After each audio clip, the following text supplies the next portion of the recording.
요엘서 1장이 유대의 역사 가운데 있었던 하나님의 심판의 예를 들어서 교훈하고 있는 것이라고 한다면 2장은 미래에 일어날 여호와의 날에 관한 예언입니다. 여호와의 날, 그날이라고 하는 표현은 예언서에 많이 사용되는 표현인데요. 하나님의 최종적인 심판의 날, 하나님께서 악을 완전히 진멸하시는 날, 이런 의미로 사용됩니다. 요엘은 왜 그날이 올 것을 예언하고 있는 것일까요? 그리고 그날은 어떤 일들이 일어날까요? 시온에서 나팔을 불며 나의 거룩한 산에서 경고의 소리를 질러 이 땅 주민들로 다 떨게 할지니 이는 여호와의 날이 이르게 됨이라. 이제 임박하였으니. 마치 민방위, 공습, 훈련, 경보가 울리는 것과 마찬가지로 나팔이 울릴 거라는 겁니다. 여호와의 날이 오기 때문이라는 거죠. 여호와의 날이 온다면 좋을까요? 나쁠까요? 사람들은 좋을 것이라고만 생각할 수도 있습니다. 왜냐하면 자기는 아무 일도 겪지 않을 거라고 하는 착각을 하기 때문이죠. 하지만 여호와의 날에 제일 먼저 심판받을 대상은 오히려 나 자신일 수 있다는 것, 이런 생각을 떨치시면 안 된답니다. 자, 그날은요, 전에 볼 수 없었던 엄청난 재난이 시작된다는 거죠. 자연현상의 변화와 더불어 막강한 군대가 쳐들어온다는 것입니다. 연약한 인간은 피할 수도 감당할 수도 없습니다. 도망가기에 바쁘고 모든 성벽과 도시들은 무너져 버립니다. 초토화가 된다는 것, 한때는 에덴과도 같았던 그 삶의 주거지가 황폐화된다는 것, 이것이 여호와의 날에 일어날 일들입니다.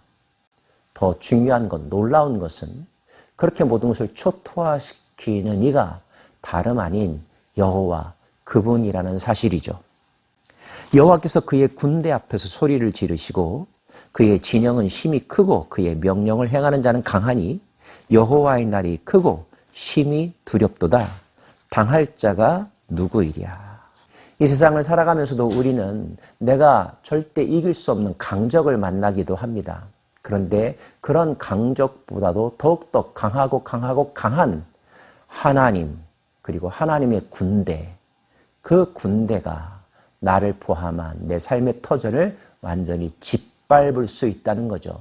그런 날이 임박해 왔다는 것입니다. 미리 알려주는 것은 동시에 피할 수 있는 방법도 이야기하기 위함이겠죠? 어떻게 하면 피할 수 있을까요?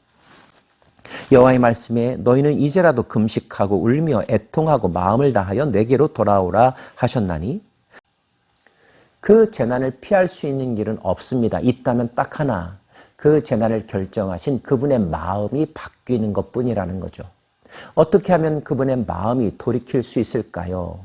인간이 할 수 있는 유일한 길, 옷을 찢지 말고 마음을 찢으라 하십니다. 하나님 앞에 무릎을 꿇으라 하십니다.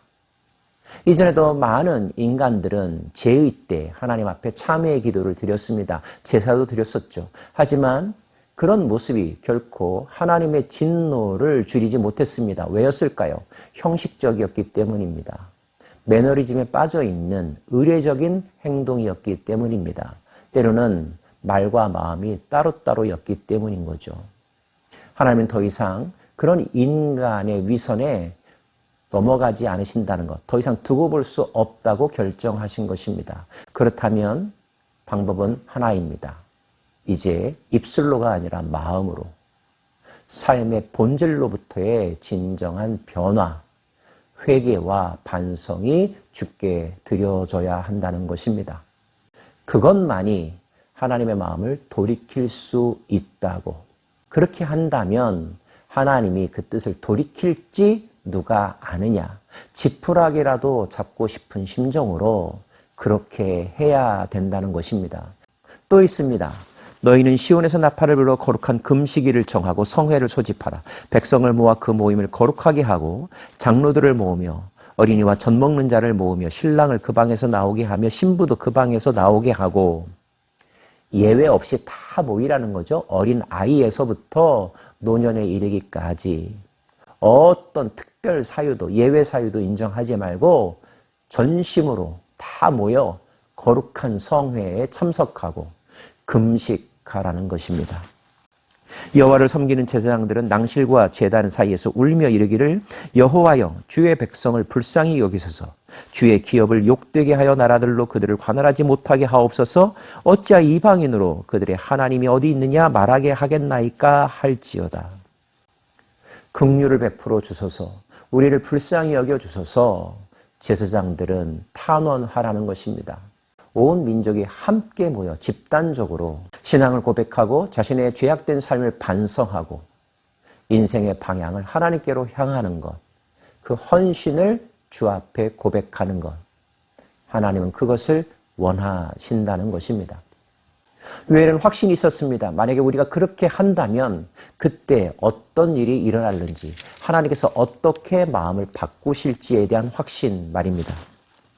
그때 여호와께서 자기의 땅을 극진히 사랑하시어 그의 백성을 불쌍히 여기실 것이라. 불쌍히 여기실 것이라. 긍휼히 여기실 것이라. 진노 대신 자비와 용서를 선택하실 거라는 뜻입니다. 여호와께서 그들에게 응답하여 이르시기를 내가 너에게 곡식과 새 포도주와 기름을 주리니 내가 북쪽 군대를 물리치리라. 이제 살게 되었습니다. 두려움이 안도감으로, 주저함이 설레임으로 바뀌겠지요. 땅이여 두려워하지 말라. 들짐승들아 두려워하지 말라. 시온의 자녀들아 두려워하지 말라. 너희 하나님 여호와를 기뻐하라. 그분을 찬양하라. 그분이 너희를 위하여 비를 내리시되 이른 비를 너희에게 적당하게 주시리니 이른 비와 늦은 비가 예전과 같을 것이니라. 모든 것을 정상화시켜 주실 것이라는 뜻입니다. 그래서 우리는 먹되 풍족히 먹고 너에게 놀라운 일을 행하신 너희 하나님 여호와의 이름을 찬송할 것이라. 내 백성이 영원히 수치를 당하지 아니하리라. 그런즉 내가 이스라엘 가운데 있어 너희 하나님 여호와가 되고 다른 이가 없는 줄을 너희가 알 것이라. 나는 너희 하나님이 되고 너는 나의 백성이 된다는 것. 실질적이고 영적인 관계의 회복. 이것이 하나님이 이 땅에 인간을 창조하셨을 때 그분의 목적이며 언약을 맺고자 하실 때 그 언약의 내용이죠. 나는 너의 하나님이 되고 너는 나의 백성이 된다는 것. 나는 너의 것이며 너는 나의 것이라는 것. 하나님과 우리가 하나가 되는 친밀한 관계. 이것만이 하나님의 소망인 것입니다.